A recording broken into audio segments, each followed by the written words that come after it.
નમસ્કાર વિદ્યાર્થી મિત્રો, હું છું ઝાલા જયેન્દ્ર અને તમે જોઈ રહ્યા છો ગુજરાતી એજ્યુકેશન. વિદ્યાર્થી મિત્રો, આજે હું તમને ધોરણ 6 વિષય સામાજિક વિજ્ઞાન દ્વિતીય સત્ર પૂરક મૂલ્યાંકન 2 2023 અને 24નું પ્રશ્નપત્ર સમજાવવા જઈશ. વિદ્યાર્થી મિત્રો, તો જોઈએ આપણે પ્રશ્ન 1. એની અંદર વિકલ્પો આપેલા છે અને વિકલ્પો તમારે 8 માર્કના રહેશે. તો જોઈએ કયા કયા વિકલ્પો છે.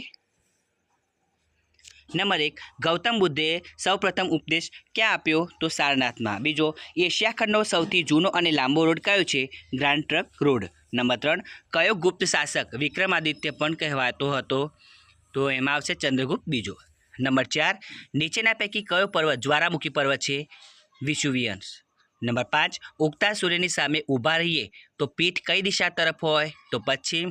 નંબર 6, ત્રિસ્તરીય પંચાયતી રાજમાં સૌથી ઉપરનું સ્તર કયું છે?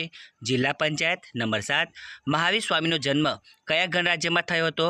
કુંડગ્રામમાં. નંબર 8, ગિરિનગર જૂનાગઢમાં પુષ્યગુપ્તે કયા તળાવનું નિર્માણ કરાવ્યું હતું? સુદર્શન તળાવનું.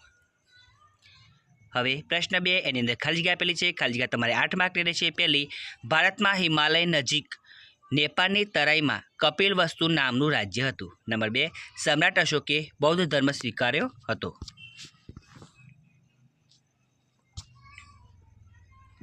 નંબર 3, સમ્રાટ ચંદ્રગુપ્ત બીજાના સમયમાં ચીની યાત્રાળુ ફાહિયાન ભારતની યાત્રાએ આવ્યો હતો. નંબર 4, કાંજીવરમમાં કાંચીના પલ્લવોએ બંધાવેલું કૈલાસનાથમ મંદિર તે સમયનું સૌથી શ્રેષ્ઠ મંદિર છે. નંબર 5, ભારતનો હિમાલય ગેડ પ્રકારનો પર્વત છે.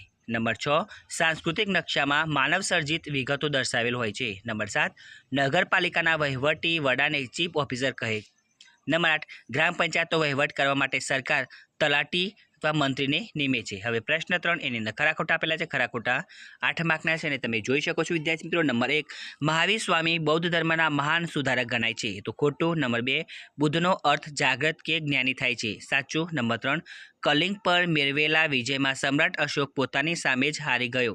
સાચું. નંબર 4, ગુપ્ત સમયમાં હિન્દી ભાષાને રાજભાષાનું સ્થાન મળ્યું હતું. ખોટું. નંબર 5, ભારતમાં છોટાઉદેપુરના ઉચ્ચ પ્રદેશમાંથી કિંમતી ખનિજો મળે છે. ખોટું. નંબર 6, ઉત્તર દિશાના જ્ઞાનથી અન્ય દિશાઓ જાણી શકાય છે. સાચું. નંબર 7, ગામના સરપંચને ગ્રામ પંચાયતના સભ્યો ચૂંટે છે. ખોટું. નંબર 8, ગ્રામ પંચાયતના કાર્યાલયને ગ્રામ સચિવાલય કહેવામાં આવે છે. સાચું. હવે પ્રશ્ન 4, એની અંદર જોડકા આપેલા છે. જોડકા તમારે 4 માર્કના રહે છે. પહેલું, ભારતની ઉત્તરે તો એમાં આવશે હિમાલય પર્વતમાળા. બીજું, ભારતની પૂર્વ દિશાએ તો એમાં આવશે વિદ્યાર્થી મિત્રો બંગાળનો ઉપસાગર.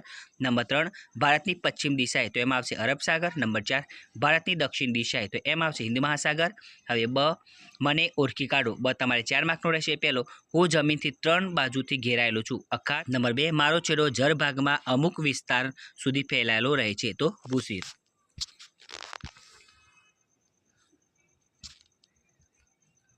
નંબર 3, હું ચારે બાજુથી જળ વિસ્તારથી ઘેરાયેલો છું. ટાપુ. નંબર 4, મારી 3 બાજુ સમુદ્ર અને 1 બાજુ જમીન છે. દ્વીપકલ્પ.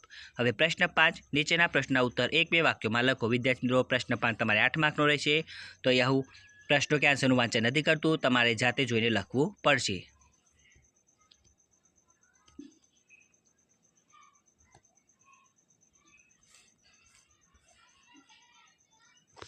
જે વિદ્યાર્થી મિત્રો સ્પીડમાં નથી લખી શકતા એ સ્ક્રીનશોટ પાડીને પછી શાંતિથી સારા અક્ષર લખી શકે છે.